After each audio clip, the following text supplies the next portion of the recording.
I got the energy. I got the will to survive. Johnson with a steal. Wesley Johnson. I got energy. No, I saw little Lou in there. Hey, what's up? Wesley Johnson's here. Big 3 kicks off next week. I feel like this month is flying by. First of all, I want to thank you so much for your time. Also, since we saw a little bit of Lou in that clip. Lou with a dime on the line. Anything you can share with us about your time with Mr. Lou Will? It was a great time. I mean, you know, he's a legend, 6th man of the year, but teammate-wise, I mean, could ask for a better teammate.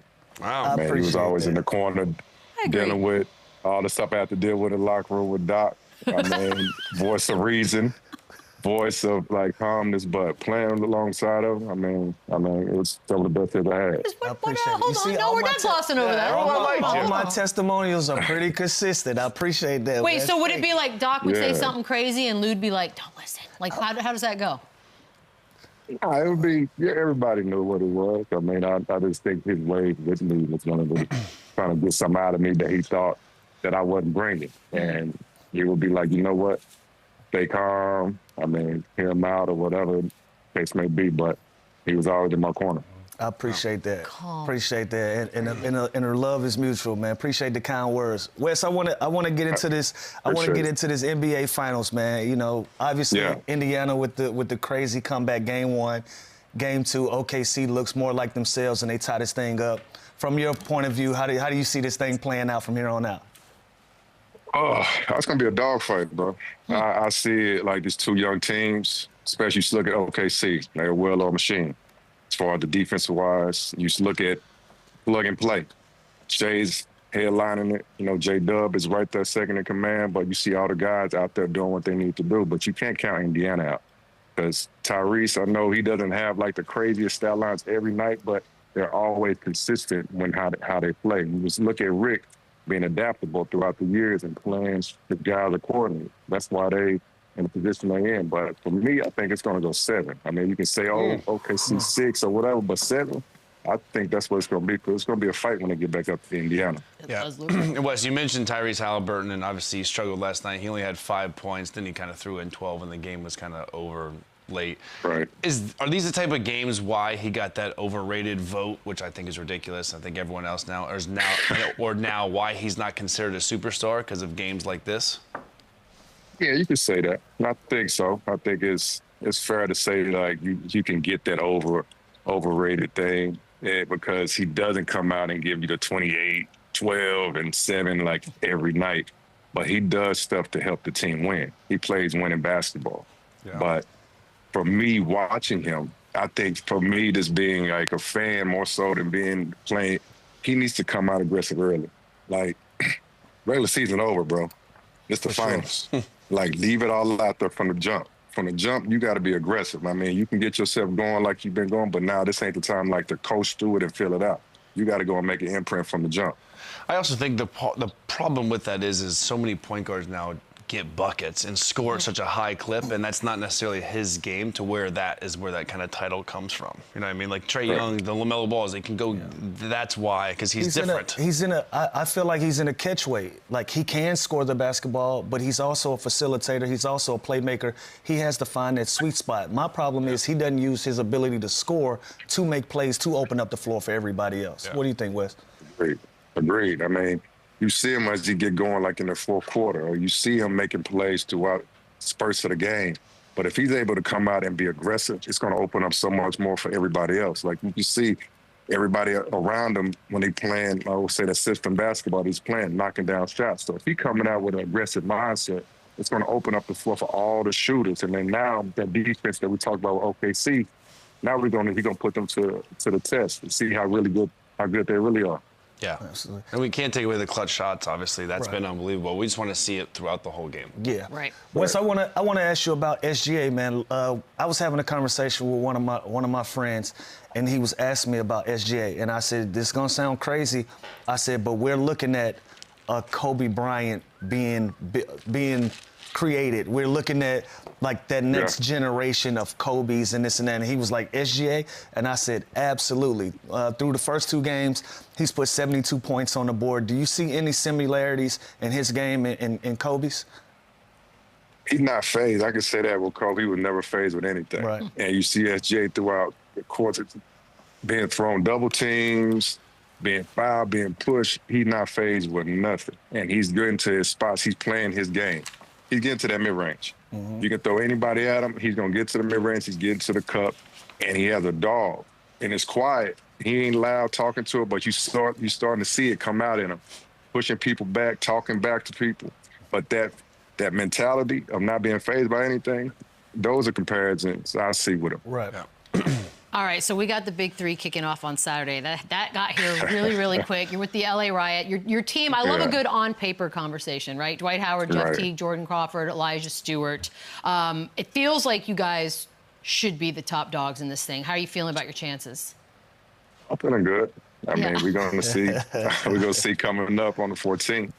But I'm feeling good about it. I'm excited just to go out there and hoop. Yeah, we had Cube on last week, and he said y'all were one of the favorites to be disruptive and make some noise. Oh, you have to be with that roster. Yeah. And then you got the coach of the year, Wes, Nick Young. who put Nick Young in You charge? play with him for 2 years. We all know Nick. How the hell are you going to take him seriously as your head coach? That's a fair question. Hey, man, I don't know, but I feel like he got coach of the year, so I think he did something right. So we're going to see. We're going to figure it out when we get out there. We got to check who voted. How? Between him, Jeff Teague, and Dwight Howard, who talks the most? Oh, my. I think Jeff probably got it. Oh, man. I don't know. It's going to be close with him between him and Nick, bro. That is That's going to be fun, man. I'm excited about it, though. With this, with the new structure and the teams going more into different cities and teams being aligned kind of somewhat with where they've made their reputations there, who do you see as big competitors for this season coming up in the Big Three? What teams you looking forward to playing against and competing? Obviously, the defending champs out of use with Brooke or Corey's team, but Miami would be the Lance. Yep. So I'm trying to see that. I think that's our first game. So, yeah, I'm excited about that one. I tapped into their one-on-one game the other day. I checked them out. All the promo They got to get in some shape. They got to get in some shape. That was insane. The interviews were enough for me. Yeah. I felt like I was watching something very private. That was very... It felt like some of it should have been private. I feel like I shouldn't have heard some of that, but that's all right. Awesome. No, but it was kind of amazing. You mentioned Kobe a little bit there, Lou, and I know you were there when he was recovering from the Achilles. Teammates, do you have any stories you can share with us about your time with Kobe? Only the one I would say that always stuck out with me when he was actually recovering. So when it was really like rehabbing, he was like, we're getting in the gym. And I'm looking at him like, what you mean? Like, bro, you can't walk. So he was like, the season ended April 12th, April 14th, we're in the gym. He hobbling in the gym. And J.J. Outlaw was rebounding, and he was like, let's get to it. So I'm looking at him like, show me, bro. You can't walk. So it was really one dribble pull-ups. He's barely moving, like inching around shooting. He was like, we're doing 25 a spot. So I'm like, all right. So I followed them for 3 hours. One dribble pull-up going right, going left, shimmy, going fading each way. And it was like incredible from that day, from April all the way to August, the progression that he was making every day. But we was in there every day. That's and crazy. When he left, go to China, he FaceTimed me, was like, are you working? I'm like, okay, I see why. Like, this is my introduction to him, like really, really getting to like seeing what Kobe was about, like the dog mentality, the mama mentality. It was like, it wasn't like Estelle. This was like real. So for me, I was like introduced to it, and I was thankful to be able to see that. That's awesome. Shout out J.J. Outlaw, too, by the way. I had him. Oh, yeah. Shout out to Outlaw. He's the best. I've had Outlaw as well, yeah. Wes, last year you joined the Pelicans broadcasting team as a studio analyst, and when you talk about the Pelicans, you can't not talk about Zion. Obviously, now they just send him to the draft lottery show to be there. All signs point back to him coming back. Do you think that's the right move? Do you believe in his health? Do you believe in his work ethic, or is it time that they kind of Joe Dumars moves on? I mean, if they really want to build around them. Quit going back and forth, Teague Tyler going back and forth. If he's the guy of the future and you still want to do it, go ahead and do it. Because you see when he's healthy, you see when he's out there what he can do. Yeah. And get that confusion out the way of if this the guy for us. And if he's the guy, then build a team and put a team around him. That's going to be back in that playoff contention that what they were a couple years ago. So you want to see somebody there that wants to be there. I mean, he's been voicing it that he wants to be there, wants to stay. So take all that media rumblings that he's getting out of there out the window. If they keep Zion though fully healthy, do you think that as the roster is built as is right now, can they make some noise, or would you say it's time to rebuild, move in a different direction? It's tough because a lot of people are injured, like really injured. And if we come back and if you take that out the equation of the injuries, and if we have the team that they had, yes, I feel like they can make some noise because they have the pieces around them. Like Trey made a huge jump last year from being like averaging almost 21 a game, and you see him stretching the floor, putting the ball on the floor, getting to the rim, and then all the guys that were Jose Alvarado making noise as far as being a point guard and facilitator, more so than being like a backup point guard, showing why he should be on the floor. So guys on the team that got the opportunity with all these injuries were able to show what they were about. So now if you come back healthy with Zion, I think they can make noise. You were with the Clippers during what was probably arguably the most fun time, Lob City era, CP3, Blake, Deandre. I feel like Chris Farley asking this, how much fun was that? Like, I really just want to know how much fun it was to be a part of that time. No, it was fun. I mean, Lob City was a good time, but then they tried to segue to actual spacing the floor, shooting threes and all that. But Lob City, in the sense of Blake and DJ, that was fun to watch. It was surreal because you can just throw that thing anywhere around the rim. They were catching the finishes. So a lot of passes out through one good pass. But they made it look like it was. The best lobs were the worst passes. They just cleaned it up. I'm telling you. Why do you think that team never won a title? Like, what do you think the big key was? It's a lot. You can go into that. It's a lot to go into. How much time But we I got? think we had injury bug, though. We hit the playoffs. Everybody got hurt during that time. Like the first round, couple games into the playoffs, everybody got hurt. So luck wasn't on our side.